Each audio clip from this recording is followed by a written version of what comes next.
ભરૂચ જિલ્લાના વાલિયા તાલુકાના સોડગામ ગામે ફાગણ સુદ પૂનમના અવસરે તાલુકા કક્ષાનો આદિવાસી હોળી ઉત્સવ ઉજવવામાં આવ્યો હતો।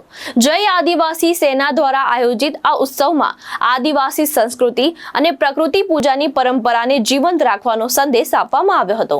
ભરૂચ જિલ્લાના વાલિયા તાલુકાના સોડગામ ગામે જય આદિવાસી સેના દ્વારા તાલુકા કક્ષાની હોળી ઉત્સવની ઉજવણી કરવામાં આવી। ફાગણ સુદ પૂનમના દિવસે આદિવાસી સમાજે પ્રકૃતિ પૂજક પરંપરા અનુસાર હોળીની પ્રાકૃતિક પૂજા કરી હતી। સોમવારે ગ્રામજનોએ હોળી પ્રગટાવી હતી અને મંગળવારે રાત્રે વાલિયા તાલુકાના વિવિધ ગામોમાંથી આવેલા આદિવાસી સૈનિકોએ હોળીને પ્રાકૃતિક નમસ્કાર કરીને જમણા ફેરે ફરી પૂજા અર્ચના કરી હતી। હોળીમાં ચણા, વાટી, ધાણી, હળા, કેરી અને ખજૂર જેવા કુદરતી અર્પણો અર્પણ કરીને અગ્નિદેવની આરાધના કરવામાં આવી હતી। જય આદિવાસી સેનાના સેના અધ્યક્ષ વસાવા મહેશભાઈએ જણાવ્યું હતું કે આદિવાસી સમાજ પ્રકૃતિ પૂજક છે અને દરેક તહેવાર કુદરત સાથે જોડાયેલો છે। શિયાળો પાક તૈયાર થતાં કુદરતનો આભાર વ્યક્ત કરવા હોળી ઉજવવામાં આવે છે અને આ પ્રસંગે દેશી ઢોલ અને શરણાઈના તાલે આદિવાસી યુવક યુવતીઓએ નાચ ગાન કરીને ઉત્સવને રંગીન બનાવ્યો હતો।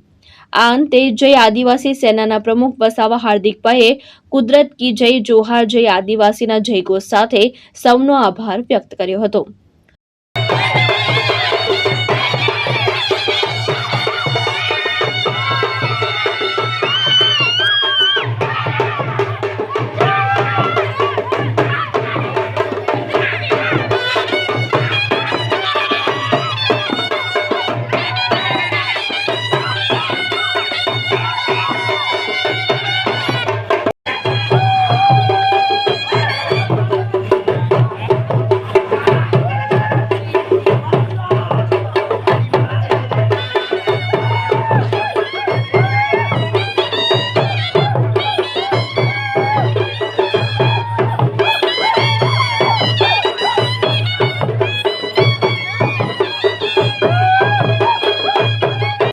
ધર્મેશ રાણા, દ્રષ્ટિકોણ ન્યૂઝ, અંકલેશ્વર, ભરૂચ।